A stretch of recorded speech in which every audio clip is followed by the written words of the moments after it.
Hello and welcome to another edition of Plasma is Life. I'm your host, Amy Efantis, President and CEO of PPTA, and I'm so pleased to be joined today by Nancy Di Salvo.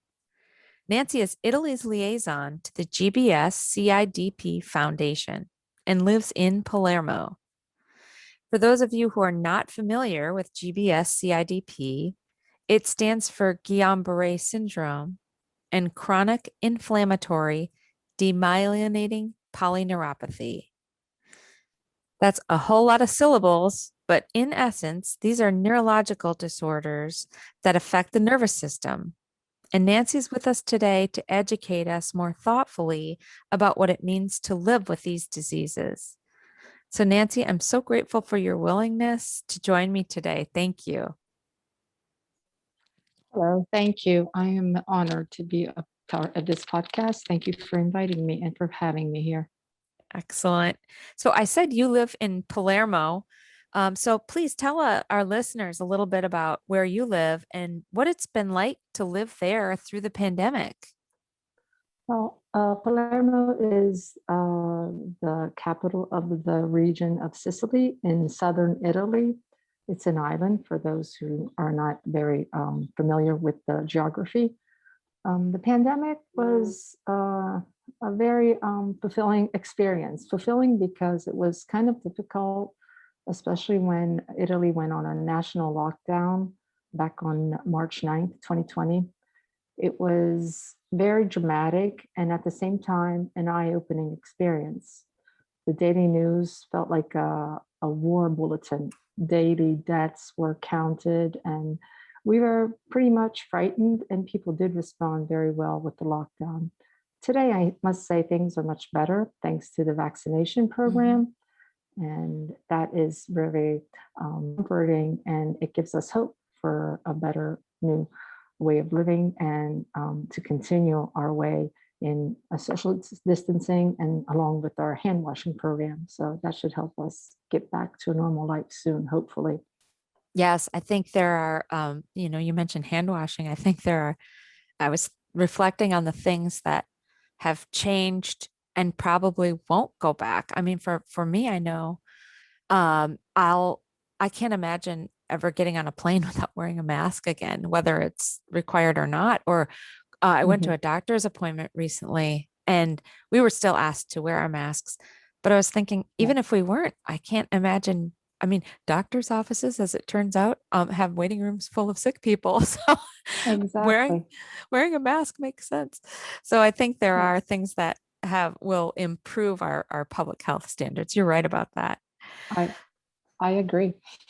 And and you were describing the early days of the pandemic. I remember having being on a video conference call with one of my colleagues in Italy, and we were all sitting in our conference room Mhm. together. And I don't remember the month or the exact date, but my colleague in Italy was on with a mask in a conference room, and his other colleagues were all in different places. And he said, I hope you're not all getting comfortable like that because you're not going to be like that for much longer. And it Yes, was like eerie foreshadowing, but he was so right. I mean, Italy was yes. just the kind of the stalking horse for the rest of us, what we all faced. We actually were on the west side. We really were. The situation just exploded one day to another. I remember at the end of February, we were talking about it, hearing that this pandemic Mhm. was, well, it wasn't really a pandemic back then, but the virus was expanding. And Mhm. then all at once, we had these large numbers that were increasing day by day. And the only reasonable thing the country could do, the government could do, was put us on a lockdown. And Mhm. I don't ever think that Italians were ever agreed on one thing ever, because we are usually hard-headed and we all have our own opinions. But we all agreed on the lockdown. Nobody complained at all. Right. Yeah, and it was impressive to watch too. And I think um, you know, Italians are culturally very social people, very connected people. So it was a really impressive demonstration and a good example for the rest of the Yes, it world. was. Yes, it's up to this day. It's still hard. I believe that we still feel that it is difficult to keep ourselves away from each other because, like you say, we are very we like closeness to people. We like to say hello and hug each other, and that still is kind of something that at a certain point we say, "Oh, we can't do that. We have to stop." So, but we never go past our Yeah.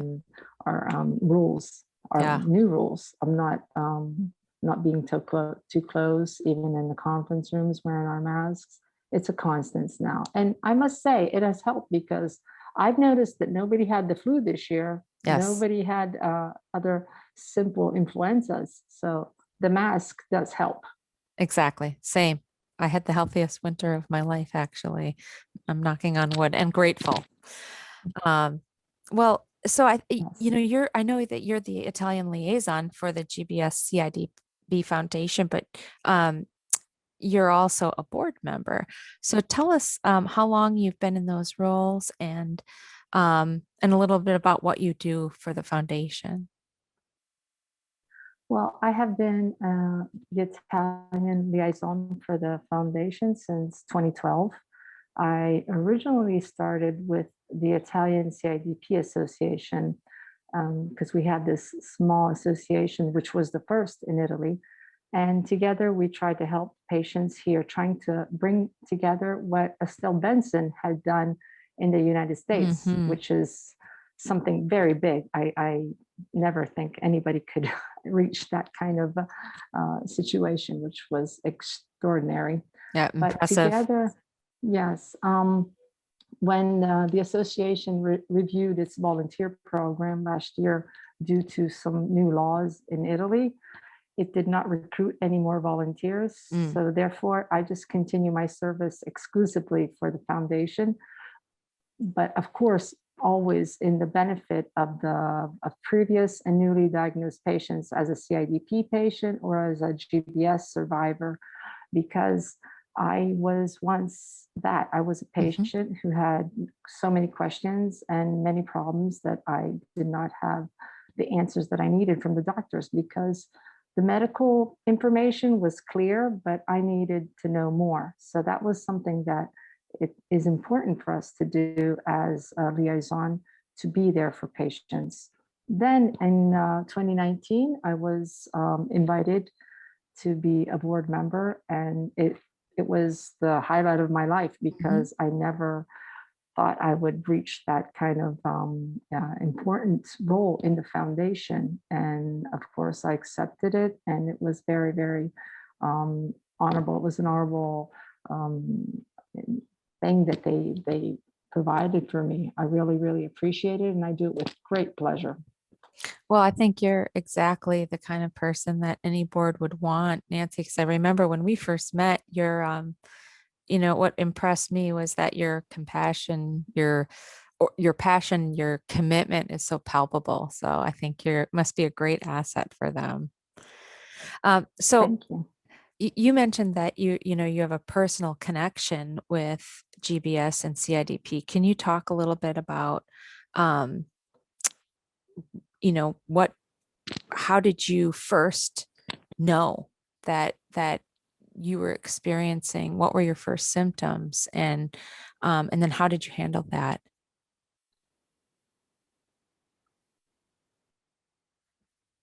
Well, see, I had a double experience in my Hmm. life, and I'm one of those 5% of the patients that had GBS and CIDP up to this day.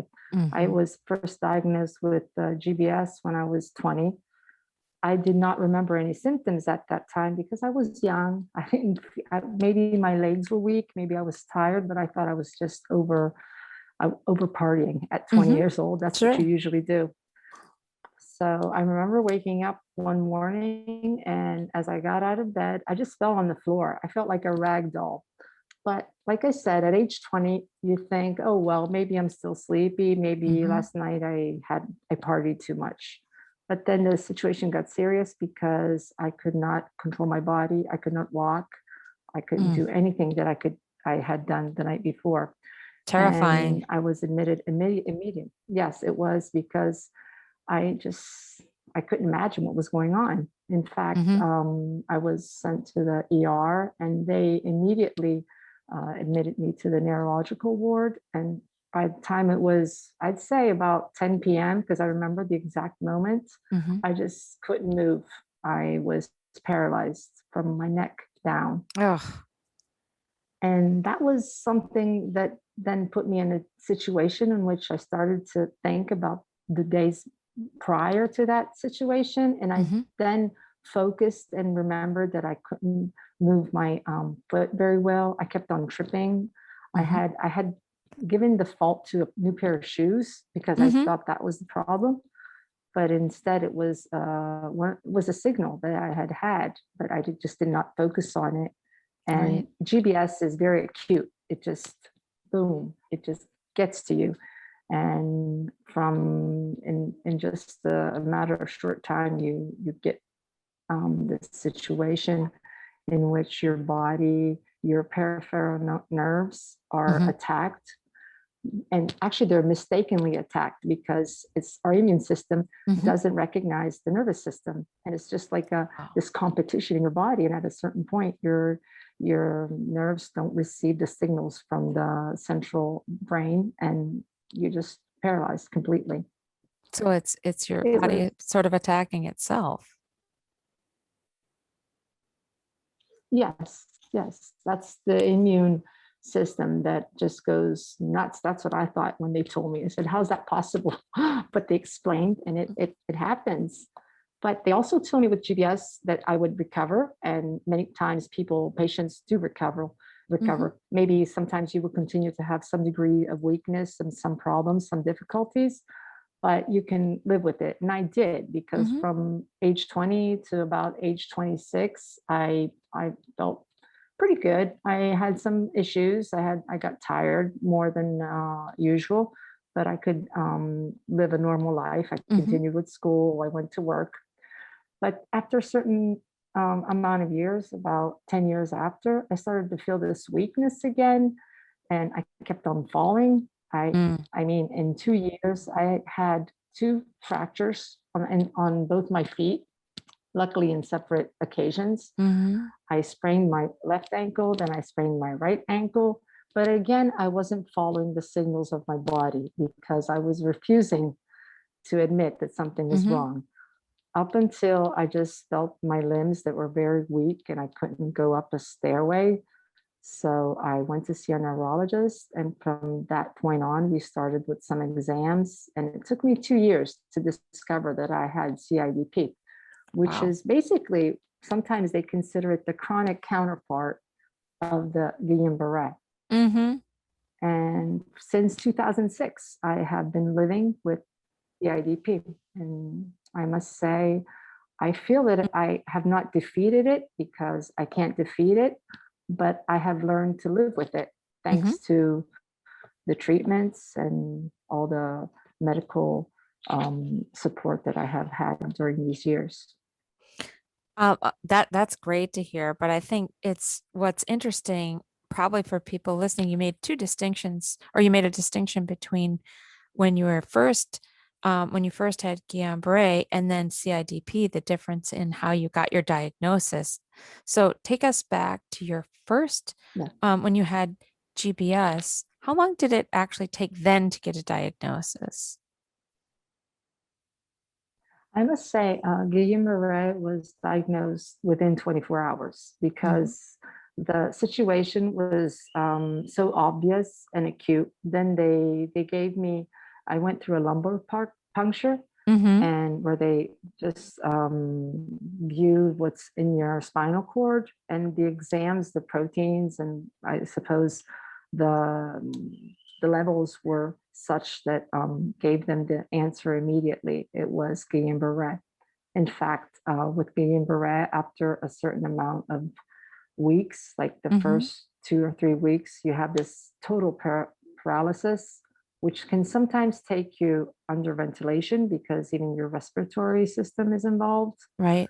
And luckily, I did not reach that point. I always had my respiratory system was responding and was my own. Never had any problems. but it took so long for me just to move my thumb, finger, my arm. It was a slow process, a slow recovery, but it gave me hope because every time I made some progress, it just made me feel more and more secure that I was going to get through this and get better. And it took about a year or so for me to get back on my feet, not Wow. with total strength, of course, but I Sure. just walking for me was amazing. I didn't Yep. care if I had to crawl. I was happy. And you were making progress, right? So Yes. how long were you actually in the hospital, that initial stay? Well, with GBS, I remember exactly because I actually started to write a journal and I was 100 days in the hospital, exactly, Wow. precisely. And that was funny because back then it was something that people would ask me, how did you count the days? It was in my mind because I couldn't write. I couldn't do anything. I didn't Oh have yeah. and we're talking about 1990, so there were no apps or no smartphones to help me. I had nothing else to Unbelievable. do. Yeah, that I mean, it's unimaginable really for I think for all the rest of us who have not experienced that. But in my head, when you said that, and I know that you were hospitalized in November, that's, from an American perspective, I'm thinking that's before Thanksgiving to after Valentine's Day. That's Yes, amazing. And then, but yes. that's not the end of the journey. It's then No. another 7 months before you're really ambulatory again, right? And Yes, and of course, not totally independent because I always needed a cane or I used to have crutches because they gave me more support. I always had mhm, something. I needed something to stabilize me because I lost balance immediately, and of course, I was weak. I couldn't go dancing. I couldn't go jogging or play mm, soccer because I was really a sports master when I was young. But then I had to give it all up. I just learn to cope with it because when you go through such a difficult situation that it can be defined dramatic, mhm. I then you learn to appreciate the little things, and that's So what true. kept me going. Yeah, it's very true. And I think,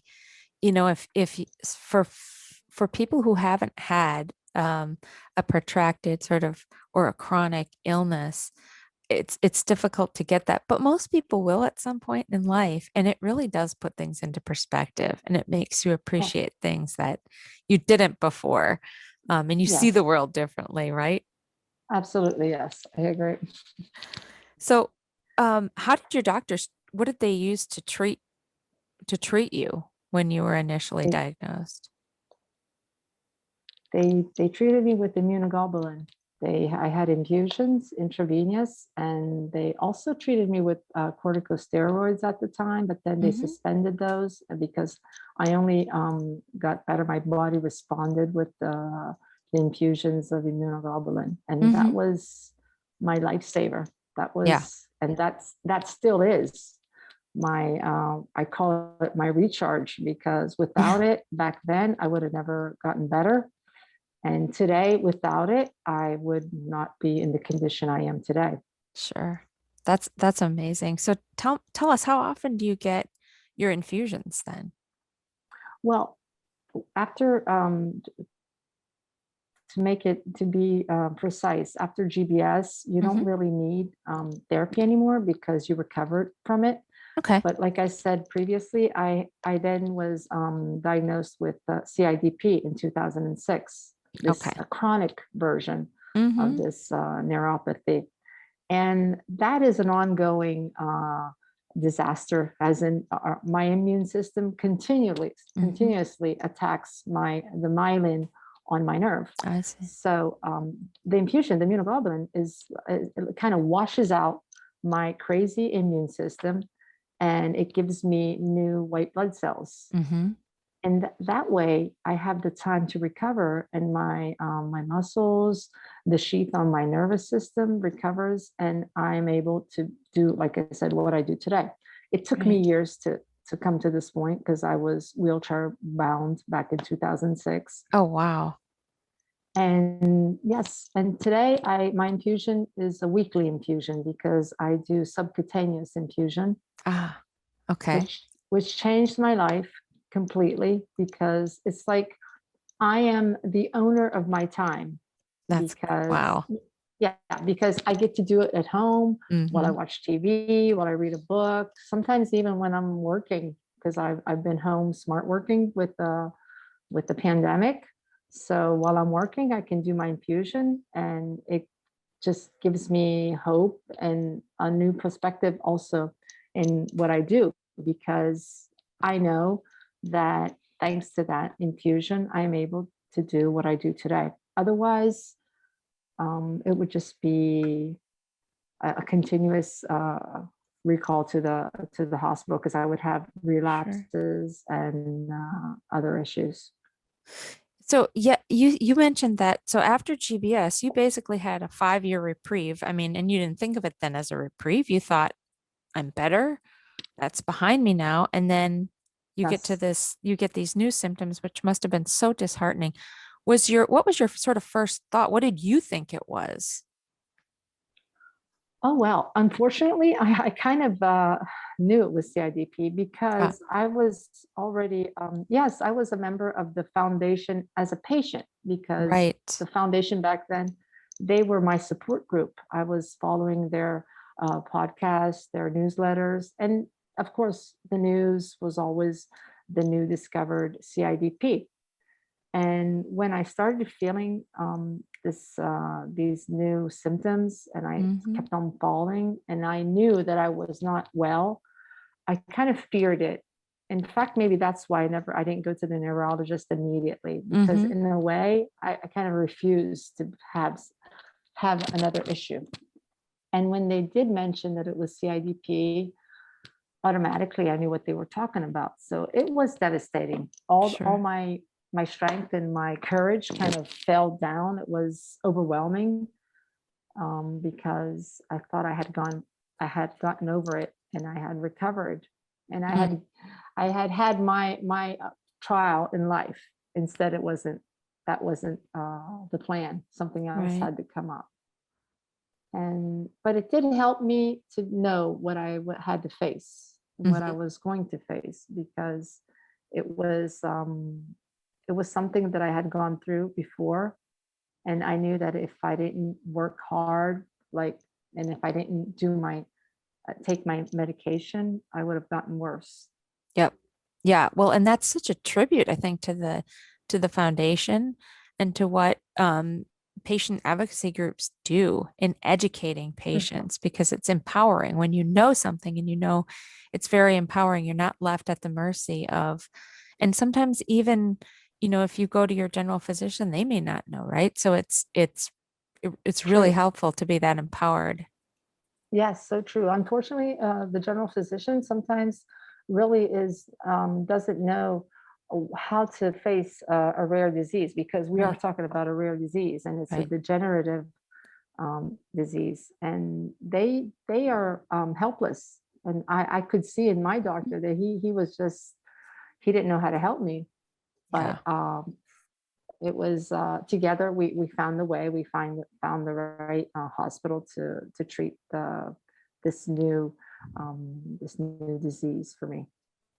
I'm glad to hear that. And I think it's, to that point, there are so many rare diseases. Rare diseases may impact small populations of people, but there are so many that we are talking about actually huge Yes, populations of people, right? yes, so true. So you mentioned that initially you got your medicine through intravenous, and that now you do it subcutaneously, which I think from your description you do that on your own, and that's you said that's provided you a lot of freedom. Um, why is it better? Well, when I used to get IV which intravenous, I would have to go to the hospital for 3 to 5 days a week. So that meant that I had to kind of put my life on pause. That's the way I felt because I work and I'm an assistant. So when I would have to do all my work to get to those 3 to 5 days in the hospital, I felt anger because I like my job. I like going to work, living my life normally.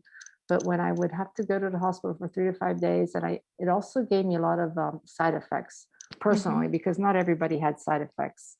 I don't know if it was because I didn't accept it or because I really had these headaches and it would bother me just to do it. But I did it for 11 years. I would travel to the hospital 3 to 5 times a week, depending on the months. At first, it was every 3 months, because with this disease, at a certain point, it's as if it's not enough. It's like the body, the immune system gets used to the treatment. And so you need to make it closer. So at first I would go every 3 months, then every 2 months. And in the end, I could not last longer than 4 weeks, because I would always have a CIDP relapse.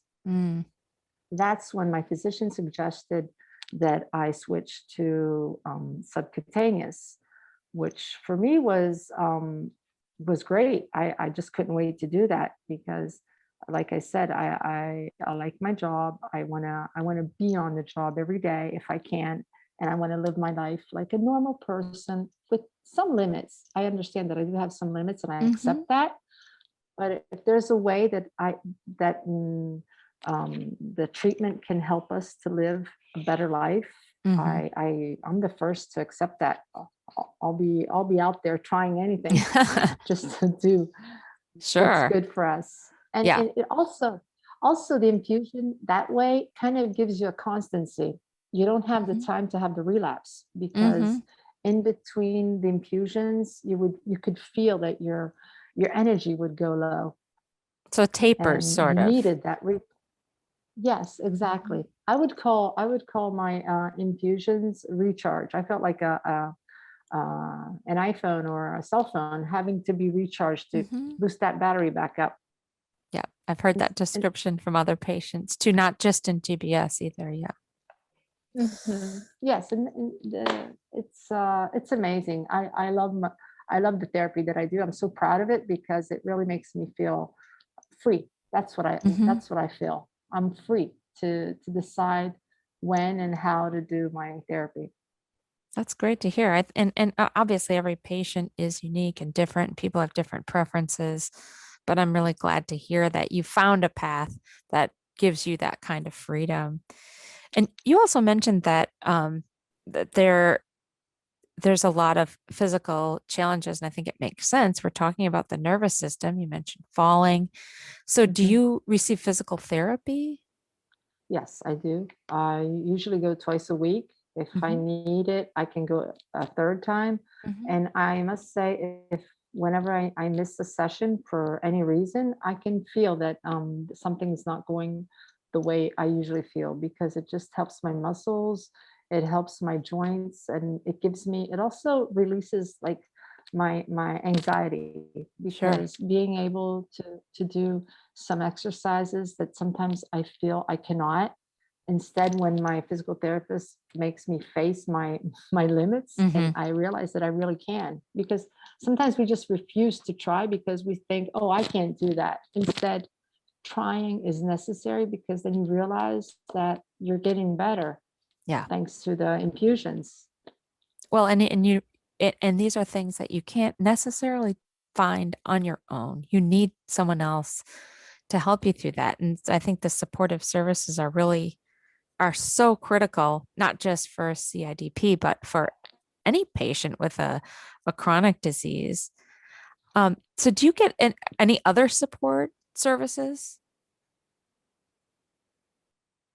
Yes, well, in the past, when I first faced CIDP, I got psychological support, because I really needed somebody to help me understand why I was going through this again. And it was so effective for me that every now and then, when I feel the pressure and the stress, I just need to reboot the system. I make some appointments that with my psychologist, and he knows me well, and he understands the condition, because that's what they're there for. Right. They know how to treat us. They don't know the answers, but they make us reach our own answers.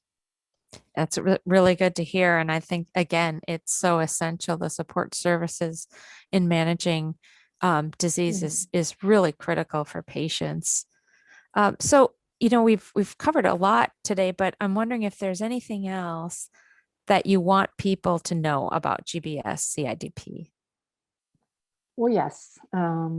Those who do not know the disease, unfortunately, it's not that easy to explain sometimes, because when people look at me, they say, "Oh, you look great. You must be doing great," because I call it an invisible disease, because at Mm, times it's not always visible that you have a disability. right. But altogether, GBS and CIDP are both rare and degenerative diseases that can lead to a permanent paralysis. So that is something that we need to remind ourselves, us as patients and those who surround us. So the thing that is important is also that the immunoglobulin is something that we need to keep us from setbacks, because like I said before, the infusion is our recharge unit. Without it, Mm-hmm. we would face permanent disability. And in the end, what I think is that disease not only changes your body, because it does, it Mm-hmm. also changes your perspective of life. Sure. That is something that I always repeat. I repeat it to myself because sometimes I forget, we're human. And we need to know that you realize at a certain point that you're not your disease, because it doesn't define you, but you must look forward and appreciate the little things in life, because then you understand what is really important. Mm-hmm. And that's all that really makes you feel better in the end, not Uh, focusing on your disease, because absolutely. otherwise you'll be, yeah, you could be miserable and there's no reason to be. Yeah, that's so spot on. That's perfect. And I think I would be remiss if not to say, obviously, the name of our podcast is Plasma is Life. And the immune globulin that you Oh, and so many patients rely on comes from individual is plasma life. donations. Yeah, it's not, you know, And I we pray one day we'll have a solution that we could just manufacture and make it available for everyone. But right now, we need people to donate plasma so that patients can live. Yes, exactly. And I am so, so grateful for those people who dedicate their life to be a plasma donor, because thanks to them, I can have my infusion weekly at home while reading a book. And that makes me, I do think of that when I look at the vial. I realize that somebody is giving me life. Yeah. And I think that's the other question that I wanted to ask you is what are you most grateful for? I think that was a great start to that answering that question. But after that kind of journey, what are you most grateful for?